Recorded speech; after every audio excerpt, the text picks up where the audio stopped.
नमस्कार शेतकरी बांधवांनो, बाजारभाव माहिती या यूट्यूब चॅनलवरती आपल्या सर्वांचं स्वागत आहे. जर तुम्ही आपल्या बाजारभाव माहिती या यूट्यूब चॅनलवरती पहिल्यांदा आला असाल तर आपल्या यूट्यूब चॅनलला सबस्क्राईब करून ठेवा, जेणेकरून बाजारभावविषयक माहिती तुम्हाला यूट्यूबच्या माध्यमातून मिळत राहील. तर शेतकरी बांधवांनो, आजच्या व्हिडिओमध्ये आपण कांदा बाजारभावविषयक माहिती पाहणार आहोत. चला तर जास्त वेळ न घेता व्हिडिओ सुरू करूया. तर तुम्ही स्क्रीनवरती पाहू शकता, 2 जानेवारी 2026 रोजी सोलापूर बाजार समितीमध्ये जो लाल कांदा आहे त्याची एकूण आवक ही 67,698 क्विंटल झालेली आहे व त्यासाठी किमान दर हा 100 रुपये तर कमाल दर हा 3,000 रुपये देण्यात आलेला आहे.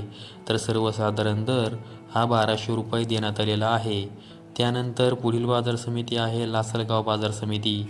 त्यामध्ये जो लाल कांदा आहे त्याची एकूण आवक ही 24,336 क्विंटल झालेली आहे व त्यासाठी किमान दर 600 रुपये तर कमाल दर 2,390 रुपये देण्यात आलेला आहे. तर सर्वसाधारण दर हा 1,800 रुपये देण्यात आलेला आहे. त्यानंतर पुढील बाजार समिती आहे लासलगाव निफाड बाजार समिती. यामध्ये जो लाल कांदा आहे त्याची एकूण आवक ही 2,280 क्विंटल झालेली आहे. त्यासाठी किमान दर हा 901 रुपये तर कमाल दर हा 2,000 रुपये देण्यात आलेला आहे. तर सर्वसाधारण दर हा 1,800 रुपये देण्यात आलेला आहे. त्यानंतर पुढील बाजार समिती आहे लासलगाव विंचूर बाजार समिती. यामध्ये जो लाल कांदा आहे त्याची एकूण आवक ही 12,555 क्विंटल झालेली आहे व त्यासाठी किमान दर हा 600 रुपये तर कमाल दर हा 2,020 रुपये देण्यात आलेला आहे.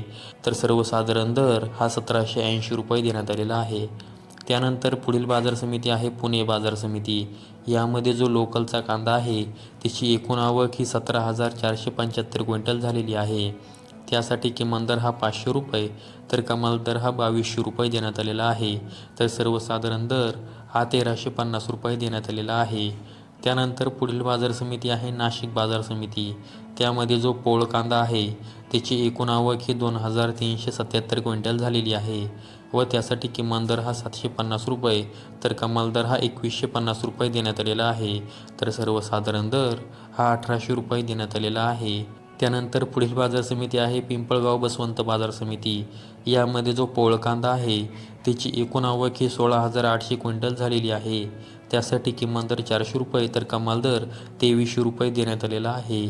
तर सर्वसाधारण दर हा 1,700 रुपये देण्यात आलेला आहे. पिंपळगाव बसवंत बाजार समितीमध्ये जो उन्हाळी कांदा आहे त्याची एकूण आवक ही 350 क्विंटल झालेली आहे. त्यासाठी किमान दर हा 300 रुपये तर कमाल दर हा 1,826 रुपये देण्यात आलेला आहे. तर सर्वसाधारण दर हा 1,600 रुपये देण्यात आलेला आहे. त्यानंतर पुढील बाजार समिती आहे चांदोड बाजार समिती. यामध्ये जो लाल कांदा आहे त्याची एकूण आवक ही 15,500 क्विंटल झालेली आहे. त्यासाठी किमान दर हा 600 रुपये तर कमाल दर हा 2,128 रुपये देण्यात आलेला आहे. तर सर्वसाधारण दर हा 1,770 रुपये देण्यात आलेला आहे. त्यानंतर पुढील बाजार समिती आहे संगमनेर बाजार समिती. यामध्ये जो लाल कांदा आहे त्याची एकूण आवक ही 12,565 क्विंटल झालेली आहे. त्यासाठी किमान दर हा 200 रुपये तर कमाल दर हा 2,411 रुपये देण्यात आलेला आहे. तर सर्वसाधारण दर हा 1,305 रुपये देण्यात आलेला आहे.